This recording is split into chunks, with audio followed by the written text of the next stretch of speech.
Salut, je suis Xavier Coiffard et je vous présente Génération Remote, un podcast qui explore une nouvelle façon de travailler.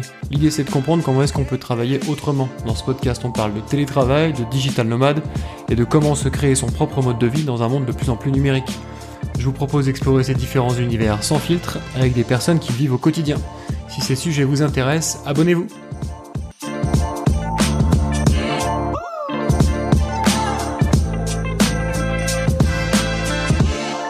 Bonjour à tous et bienvenue sur Génération Remote. Aujourd'hui, dans ce podcast, je reçois Hugo Benz. Salut Hugo, est-ce que tu peux te présenter rapidement ? Yes, salut Xavier. En tout cas, merci encore pour l'invitation et pour me présenter rapidement. Je m'appelle Hugo Benz, j'ai 35 ans. J'habite à Bordeaux et je suis entrepreneur depuis maintenant presque 15 ans, avec la particularité d'avoir monté pas mal de boîtes. J'ai monté pas mal de boîtes essentiellement B2B dans le milieu du textile personnalisé pendant une dizaine d'années. Et là, depuis un an, j'ai monté un startup studio qui s'appelle La Chapelle. Et notre boulot à La Chapelle, c'est de cofonder des boîtes. Nous, on se présente vraiment comme une core team d'entrepreneurs et de cofondateurs. Donc, on n'est pas un fonds d'investissement, on n'est pas un incubateur, on n'est pas un accélérateur. Nous, en fait, notre travail, il est simple, c'est de voir des problèmes, de vouloir les résoudre et de monter des boîtes essentiellement tech pour ça. Okay. Et notre travail, c'est d'aller chercher les CEO, les CTO, de cofonder la boîte avec eux. Donc, dans notre cas, toujours en minoritaire. Grosso modo, on prend entre 25 et 35% des parts selon les cas. Et après, notre travail qui va être très opérationnel, on n'est pas du tout des advisors ou quoi. On va vraiment s'attarder sur 3 piliers avec nos cofondateurs qui sont le produit, le go-to-market et la création de l'équipe. Okay. Et en fait, l'enjeu, c'est de les accompagner très fort pendant 1 an et demi, grosso modo jusqu'à ce qu'ils puissent être autonomes. Alors, souvent, l'événement, c'est une première levée de fonds ou autre. On n'en a pas encore vécu, puisque ça fait... on a monté ça qu'en septembre dernier, mais c'est un peu l'idée et la vision sur 10 ans, c'est de monter entre 30 et 40 boîtes. Donc on montait entre 3 et 4 par an. Voilà. Okay. Pour la petite présentation. Ok, super intéressant. Comme je te disais juste avant d'enregistrer ce podcast, on t'entend beaucoup en ce moment, ou peut-être c'est juste dans ma bulle à moi, mais t'as fait pas mal de podcasts sur l'entrepreneuriat, les startups. T'es notamment connu pour avoir monté 6 sociétés à plus d'1 million de CA. T'es aussi beaucoup présent sur LinkedIn. Donc s'il y a des gens ici qui écoutent ce podcast et qui sont intéressés par l'entrepreneuriat, vraiment il faut aller écouter ce que tu dis, c'est hyper intéressant, aussi bien d'ailleurs sur les succès que sur les échecs. Et comment est-ce qu'on apprend de ces échecs, etc. Mais dans le podcast d'aujourd'hui, on va essayer d'aborder une thématique qui est vraiment la thématique de Génération Remote, qui est autour du télétravail et des nouvelles façons de travailler. Et c'est un sujet sur lequel tu communiques pas mal sur LinkedIn, mais en fait, on t'a assez peu entendu sur des podcasts à ce sujet-là. Donc peut-être, est-ce que tu peux nous expliquer, parce que tu disais que tu as plusieurs boîtes en parallèle, quelle est ta vision sur à la fois le télétravail et comment est-ce que toi, tu vois le travail de manière générale, et puis après, on ira dans le détail sur certains points. Écoute, moi, j'ai pas une vision en fait tranchée là-dessus. En fait, pour moi, le débat, c'est pas vraiment pour ou contre le télétravail. Moi, en fait, ma vision, elle passe surtout par la liberté. En fait, moi, ce que j'aime, en fait, c'est d'avoir des beaux bureaux, mais tout en laissant une liberté totale aux salariés de venir ou pas au bureau. Moi, en fait, je ne crois pas en fait dans une solution totale full remote, parce que moi, je pense quand même que c'est important de se voir, de se sentir, pour faire naître une vraie culture de boîte, la vraie génération d'une équipe soudée autour d'un même objectif. Donc, je pense que c'est important de se voir. Ça, c'est le premier point. Mais je suis totalement contre le fait d'être enchaîné à l'obligation de venir au bureau tous les jours. En fait, c'est bizarre, mais ce qu'on connaissait encore il y a pas si longtemps, avant le Covid, moi le premier, je pense que je prenais jamais de jours de télétravail, et quand je le faisais, je me sentais mal. Tu vois, je me sentais mal personnellement, je me sentais mal vis-à-vis de l'équipe, et moi-même, j'aurais eu du mal en fait à laisser des jours de télétravail aux salariés par manque de confiance, mais en fait, je pense surtout en fait par manque d'éducation sur le sujet. Et en fait, pour moi, c'est vraiment le Covid et le confinement, pas le Covid, le confinement, Ok. surtout qui a vraiment changé la donne là-dessus. Ouais. Parce qu'en fait, je me suis rendu compte de deux choses pendant le confinement. C'est que déjà c'était la guerre, donc c'était vraiment il fallait vraiment charbonner, etc. Et je me suis rendu compte de un que les équipes elles avaient été encore plus performantes que d'habitude pendant le confinement.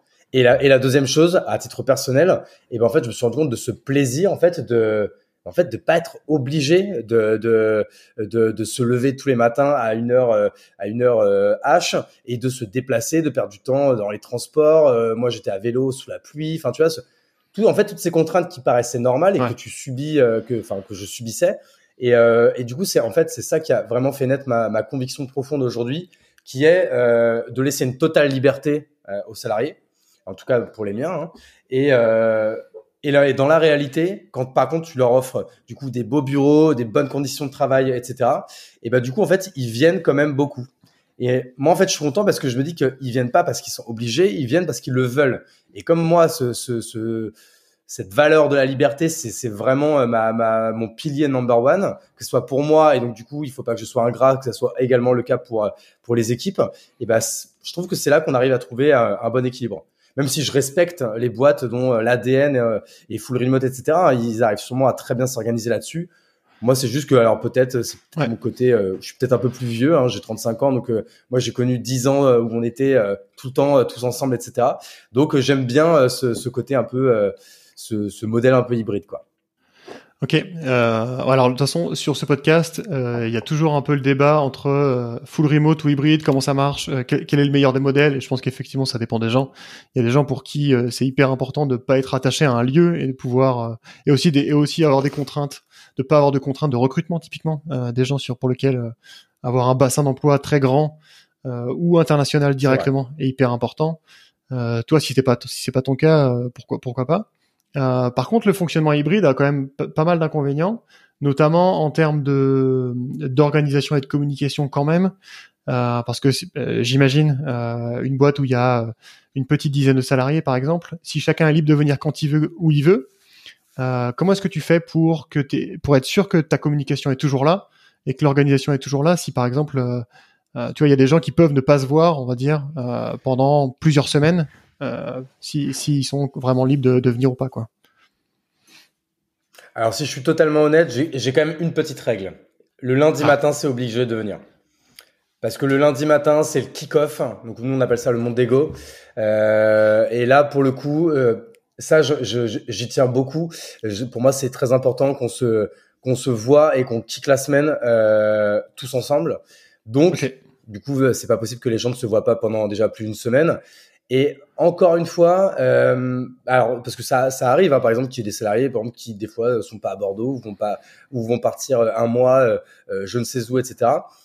Donc ça, en fait, après, de toute façon, il y a les en fait, tout ça passe par les routines en termes de communication. Donc, il y a toujours les routines de one-to-one, de management, qui sont, dans tous les cas, qui sont ancrées, qui sont marquées dans le marbre. Donc, en effet, on se voit pas en physique si la personne n'est pas là, on se voit en visio. Mais en fait, pour moi, il y a aucun problème là-dessus. Et ensuite, c'est quand même d'organiser assez régulièrement comme des événements pour se voir, des événements, pas besoin non plus de faire des off-site tous les mois, mais ça peut être des dîners, des déj, des petits déj ou autres, et qui permettent quand même de pouvoir déjà encore une fois se voir et faire naître une vraie culture d'entreprise, quoi. Ok, donc le lundi matin est obligatoire, mais ça n'empêche pas les salariés. Par exemple, si moi je bosse chez toi et que j'ai envie de partir un mois et demi en Thaïlande pour bosser, du moment que je fais le kick-off avec toi lundi matin, peu importe en fait, ça te dérange pas. Alors là, j'ai quand même aussi une autre règle là-dessus, hein, c'est que pour moi, pour quand même avoir le droit de faire ça, j'ai pas de règles, mais ça demande quand même une certaine confiance et une certaine quand même ancienneté. C'est-à-dire que quelqu'un que je recrute et qui au bout de 2 mois me dit, pour info, je vais aller un mois et demi en Thaïlande. Ouais, Bon, je pense déjà il y a peu de gens qui le demanderont et ça, le cas échéant, c'est quelque chose qui se demande dès l'entretien. Et donc, selon le profil, si c'est dit bien à l'avance et que on n'est pas pris sur le fait, etc. J'ai envie de dire pourquoi pas. J'ai encore jamais eu le cas. Mais là, tu vois, pour te répondre comme ça à chaud à ta question, je l'accorderai pas à n'importe qui non plus ça. ok, ok. Euh, C'est hyper intéressant l'histoire de la confiance. C'est quelque chose pareil qui revient souvent dans ce que tu écris sur LinkedIn notamment. Et clairement, à la fois le recrutement et l'onboarding, ça faisait partie des questions qui tout de suite moi me viennent à l'esprit quand on parle de confiance. Comment est-ce que tu fais à la fois sur le recrutement et sur l'onboarding pour détecter les profils qui pourraient matcher dans ce type d'organisation, parce qu'en fait, une organisation qu'on va appeler peut-être fluide, c'est quand même vachement... Alors, je vais pas sous forme de question. Est-ce que tu penses qu'une organisation où la liberté est numéro un, la liberté d'aller ou pas au bureau, j'ai vu aussi par exemple que tu proposais des congés illimités. Est-ce que tu penses que c'est plus dur à manager qu'une entreprise, on va dire classique, présentéiste, 9-18 avec 5 semaines par an? Alors non, parce qu'en fait, du coup, en fait, ça passe par, pour moi déjà, donc ça passe par deux grands piliers, deux grandes choses. Déjà, tu vois, on parlait de confiance. En fait, à partir du moment où tu recrutes quelqu'un, tu ne lui fais pas confiance, bon bah c'est que t'as loupé ton recrutement. C'est pour ça que d'ailleurs moi qui de base de manière innée n'est pas un bon recruteur et n'est pas un bon manager, ça c'est des choses que j'ai dû énormément bosser, j'ai pris énormément de conseils, j'ai beaucoup lu et j'ai beaucoup itéré sur la question. Donc déjà en fait la première chose c'est qu'un recrutement c'est pas du tout déjà quelque chose qui se fait à la légère. Un recrutement ça se prépare à l'avance, ça s'écrit. Une fiche de poste, on fait pas ça en 5 minutes. On pèse bien le pour et le contre. On écrit cette fiche de poste de manière hyper rigoureuse. Donc la fiche de poste, c'est vraiment toutes les missions, mais encore une fois, c'est pas juste un bullet point, etc. On rentre vraiment dans le détail de ce que la personne va faire et de ce qu'on va attendre d'elle. Ça, c'est la première chose. Donc ça se dit encore une fois, dès la fiche de poste, ça se dit à l'entretien. Ensuite, moi, du coup, pour venir vraiment sur cette partie entretien, moi, en général, je fais en fait un premier batch sur CV. Donc ça, pareil, hein, il y a plusieurs écoles là-dessus. Moi, je suis encore un peu à l'ancienne là-dessus. Moi, j'aime bien quand même recevoir un CV, voir une photo, parce que déjà, en fait, même rien que dans la photo, tu vois si la personne elle sourit ou quoi. Tu vois, il y a déjà un premier petit truc qui peut se faire là-dessus. Ensuite, je fais un premier entretien, mais franchement, de 20 minutes, une demi-heure au téléphone. Là, on n'est même pas encore à la base de l'entretien. C'est juste une petite présentation de la personne pendant 15 minutes et une présentation de moi-même et de la société pendant 15 minutes. Encore une fois, là, tu vois, on pose les bases d'une relation qui sont vraiment à 50-50. C'est-à-dire que tu me parles de toi, je te parle de moi, parce que, encore une fois, dans le recrutement, je me mets jamais en position de force en mode c'est moi qui ai le pouvoir de te recruter ou non. Là, les temps ont changé là-dessus et heureusement. C'est une séduction vraiment réciproque, j'ai envie de dire. Ensuite, je vais faire pour le coup après un vrai entretien là, qui peut durer entre 1 heure et 2 heures, hein, selon le feeling qu'on peut avoir. Et là, j'essaie de rentrer quand même assez deep dans le profil de la personne, dans ce qu'elle a fait, dans ce qu'elle en a ressenti, mais dans ses résultats, j'essaie d'aller assez profond là-dessus. Et ensuite, je vais même rajouter encore une troisième et une quatrième étape. La troisième étape, c'est un entretien informel avec une autre personne de l'équipe.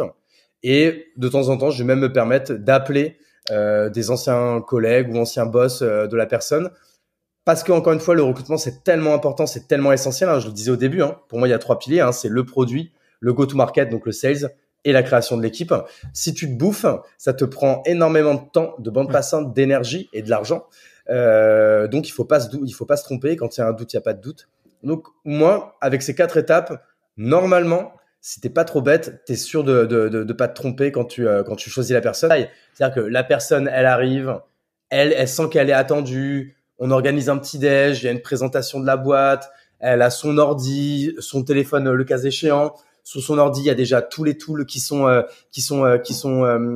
installés. Il y a déjà ses logins, mots de passe qui sont faits.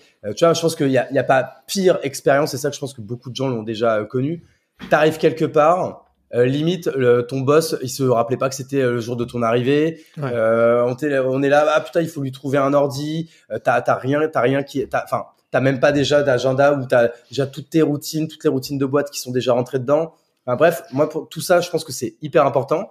Et après, ça va être vraiment les premières semaines, les premiers mois, vraiment une formation continue, des routines. Encore une fois, hebdomadaire, donc one-to-one avec ton manager, des points OKR, donc points objectifs avec tes équipes, tout ça, voilà, doit encore une fois d'être préparé et il faut que la personne, quand elle arrive quelque part, elle se sente vraiment suivie.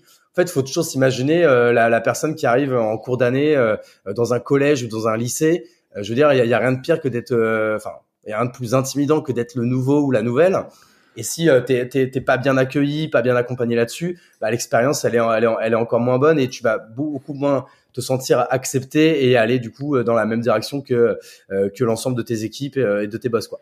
Donc voilà, donc ça c'est des choses que moi j'ai mal fait pendant des années et que maintenant auquel j'accorde énormément d'importance.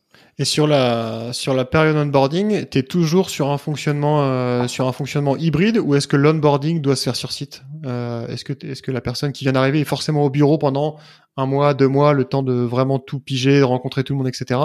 Et après, elle peut partir sur quelque chose de plus flexible, ou est-ce que c'est flexible dès le début? Ouais, on est tout de suite sur quelque chose de flexible. C'est sûr que les premiers, le premier jour, c'est quand même le mieux de le faire sur place. Ouais. Même toute la première partie où c'est les parties de formation, point avec les équipes, etc. Encore une fois, moi je trouve qu'au début, tu vois, c'est pas vraiment quelque chose que j'impose, mais ça s'impose en fait assez naturellement. Le fait que c'est important d'être tous ensemble à ce moment-là, mais c'est pas imposé de manière en mode condition sine qua non, quoi. Ok. Et est-ce que du coup, quel est le ressenti des salariés là-dessus? Comment est-ce que eux le perçoivent? Est-ce que tu as des gens pour qui bosser en hybride a posé des difficultés, ou inversement, est-ce que t'as des salariés qui auraient voulu avoir un fonctionnement vraiment full remote? Est-ce que c'est des trucs que tu as déjà rencontrés? Tu sais que c'est le contraire. C'est-à-dire que moi, en fait, j'ai même limite plus de plaintes de gens qui trouvent que je suis pas assez là, parce que pour le coup, moi, je suis quand même, je pense que je vais à peine un jour et demi par semaine au bureau, et il y a beaucoup de personnes même qui trouvent, voilà, qui préféreraient qu'on ait plus, on va dire, un esprit d'équipe avec du présentiel. Donc, tu vois, ça, je trouve ça assez ambivalent, alors où on parle vraiment, tu vois, en mode le full remote, souvent c'est présenté comme un avantage, comme les tickets resto ou l'assurance maladie, enfin ou la mutuelle ou autre. Et ben Ouais. en fait, moi par expérience, que ce soit des jeunes de 22 ans ou des ou plus vieux, et ben en fait ils veulent vachement quand même se voir et avoir un esprit d'équipe entre nous. Mais je pense que parce que c'est peut-être aussi l'ADN des gens que je prends. C'est pareil, tu prends d'autres boîtes ou qui sont en total full remote et dans lequel c'est dit tout de suite. En fait, forcément, ça attire les gens qui sont attirés par ce modèle full remote. Moi, comme d'entrée, j'indique que c'est un modèle hybride, bah, je vais peut-être plus attirer les gens qui sont sur un modèle hybride et qui aiment être au bureau avec leurs collègues, quoi. Ouais. Après, Après, il y a un vrai truc, je pense, sur les boîtes dont l'ADN est en full remote depuis le début. C'est que du coup, ils mettent vraiment beaucoup d'énergie à essayer de recréer justement ces moments de convivialité et ces moments pour renforcer l'esprit d'équipe. Et en général, les boîtes qui sont en hybride, du coup, elles le font un petit peu moins, et donc il y a une plus grande attirance vers les moments en présentiel, on va dire, dans le bureau, parce que c'est ces moments-là en fait qui sont les moments de relationnel et de convivialité, quoi. Ok, c'est intéressant d'avoir ton point de vue. Alors j'ai vu aussi que dans tes projets, il y avait la Villa Maria, qui est un espace de coworking, et c'est intéressant parce que on parle beaucoup de télétravail, et quand on parle de télétravail, on imagine tout de suite le salarié chez lui, alors qu'en fait, il y a toute la présence des tiers-lieux dont on parle assez peu quand on parle de télétravail. Mais un télétravailleur peut très bien travailler soit de chez lui, soit du tiers-lieu à côté de chez lui, ou dans un endroit super. La Villa Maria est vraiment un cadre magnifique pour aller bosser. Est-ce que tu peux nous dire un peu d'où vient ce projet? Est-ce que c'est devenu tes locaux? Il me semble que tu bosses là-bas, hein, c'est tes locaux maintenant. Tu peux nous parler un peu du projet et du type de personnes qui bossent à la Villa Maria? Ouais, exactement. Bah, alors ça, la Villa Mara, c'est une super opportunité qui nous est tombée dessus par chance juste avant le confinement. Pour la jeunesse, pour la petite histoire, en fait, on est une dizaine d'associés là-dessus. Donc, grosso modo, 3 groupements d'associés. Le premier groupe, en fait, c'est la famille Ornière. Donc, c'est une famille qui travaille dans l'immobilier depuis quelques générations. Donc, C'est simple, hein, c'est Jérôme, Corinne et leur fils Adrien qui grosso modo mon âge.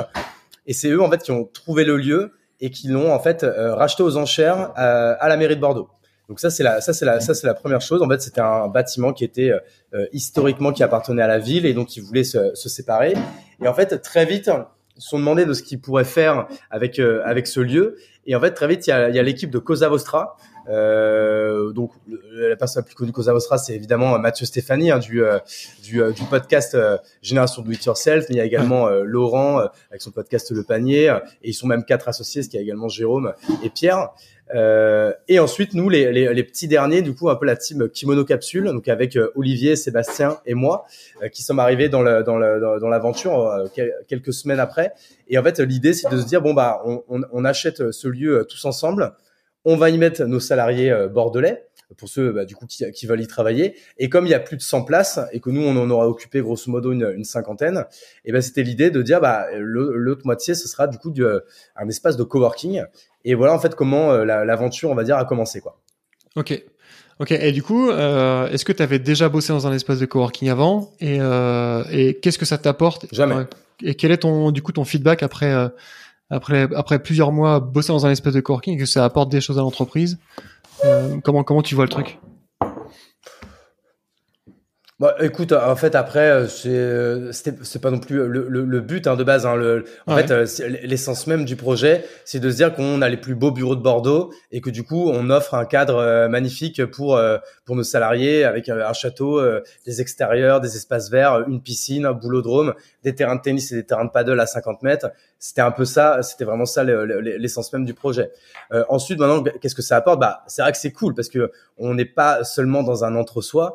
Et ça nous permet de côtoyer d'autres startups, également des indépendants, des solopreneurs, ou même des gens qui font partie d'une boîte qui fait 50, 100 salariés, mais du coup qui eux sont expatriés à Bordeaux, et donc du coup qui sont tout seuls à 2 ou à 3. Et du coup c'est vrai que c'est quand même assez sympa du coup de pouvoir côtoyer également d'autres profils, et au lieu d'être en entre-soi, encore une fois, avec sa bande et sa boîte, et du coup, nous, à Villa-Maria, on est une bande de 100 personnes, quoi. Ouais, ça commence à faire pas mal de monde, c'est intéressant. Et d'avoir du brassage et tout. Et moi, pour avoir Exactement. bossé pas mal en coworking, alors à l'époque, j'étais en freelance ou en solopreneur, mais c'est toujours intéressant, ça permet de rencontrer des gens intéressants, ça permet en fait d'élargir aussi ton réseau, et ça crée des potentiels de business qui sont toujours cool. Donc voilà, aller bosser en coworking, c'est toujours sympa. Ok Hugo, merci. Je pense qu'on a fait rapidement le tour de ta position sur les nouvelles formes de travail, on va le dire comme ça. Je conclus toujours le podcast. Ouais, clairement. Par la même question, qui est une question assez ouverte. Si tu devais donner un conseil à un entrepreneur qui veut se lancer et qui réfléchit à adopter à sortir un peu du modèle classique, 9-18, 5 semaines par an, quels sont les conseils que tu lui donnerais, et ouais, quels sont les conseils que tu lui donnerais? Donc, c'était en fait quelqu'un qui est salarié qui veut devenir entrepreneur, ou en fait un entrepreneur qui est sur un modèle classique et qui voudrait aller vers du coup un modèle soit hybride, soit full remote? C'est ça la question? Ouais, c'est ça. Soit quelqu'un qui crée sa boîte, soit quelqu'un qui a une boîte, on va dire classique, avec un fonctionnement à l'ancienne entre guillemets, et qui veut bouger vers quelque chose de plus libre. Ouais. Quels sont les conseils que tu lui donnerais pour qu'il puisse faire la transition? Je lui en donnerais en fait un seul, en fait, pour que ça marche, en fait, encore une fois, ce modèle, soit hybride, soit en full remote, qui est en fait basé sur la totale liberté et la confiance. Et ben en fait, ça passe par du coup la responsabilisation de tes salariés, et surtout de fixer des objectifs hyper clairs, chiffrables, mesurables, bien sûr inspirants, pragmatiques, tout ce que tu veux, etc. Mais du coup de construire ces objectifs déjà avec ton ou tes associés, ensuite de les co-construire avec tes équipes, que ce soit des OKR, donc des objectifs and key results, des objectifs qui soient vraiment publics et vraiment en mode 360 partagés avec toute la boîte, et surtout ultra suivi en mode routine hebdomadaire, que ce soit avec ton associé, avec tes head-off, avec tes équipes, et les head-off avec leurs propres équipes, etc. Et en fait, à partir du moment où tu fais un bon recrutement, que tu as fixé des bons objectifs et qui sont suivis à la trace, et bah c'est vrai que normalement, dans la théorie, t'as pas besoin de bureau et t'as pas besoin de voir les gens pour savoir que on va tous aller dans le même sens, qui est le sens des objectifs de la boîte, quoi. Ok, hyper intéressant. Est-ce que c'est des objectifs qui sont, on va dire, long terme, genre à l'année, on va dire, ou est-ce que tu as des objectifs plus court-termistes au trimestre ou mensuel? Ou est-ce que tu Moi, alors, je pense qu'il n'y a pas de règle. Moi, ce que je fais, c'est qu'on fixe toujours des OKR à l'année et qu'après, on redécoupe en trimestre. Et à la fin de chaque trimestre, on fait un point sur les OKR du trimestre écoulé et on présente les OKR du trimestre à venir. Ok. Et dernière question sur ce sujet-là. Quand tu dis public, ça veut dire que tous les gens de ta boîte ont accès quelque part à un doc dans lequel il y a les objectifs de tout le monde et le pourcentage d'avancement ou le pourcentage d'avancement de chaque objectif? Exactement, ouais. Ça, pour moi, c'est essentiel. Ok. Ah, c'est hyper intéressant. Ça, c'est hyper intéressant pour le coup. Parce que ça rajoute une grosse dose de transparence et c'est très cool. Ok. Et c'est pour ça qu'après, il faut des outils vraiment ultra centralisés. Nous, on utilise beaucoup Notion pour ça. Et donc, du coup, tout le monde a accès à tout. Ok. Super. Écoute, Hugo, merci beaucoup pour ce podcast. Où est-ce qu'on peut te contacter en ligne s'il y a des gens qui veulent voir ce que tu fais?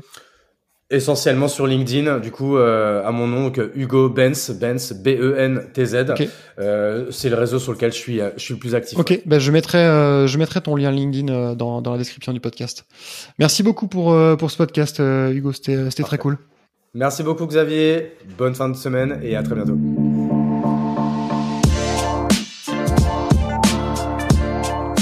Merci d'avoir écouté Génération Remote. Si ce podcast vous a plu, n'oubliez pas de le partager autour de vous et de lui donner 5 étoiles sur iTunes, c'est la meilleure façon de m'aider. Si vous cherchez un emploi full remote, allez faire un tour sur remotefr.com. C'est un job board qui regroupe que des emplois tech 100% remote. On se retrouve dans 15 jours pour un nouvel épisode. D'ici là, portez-vous bien.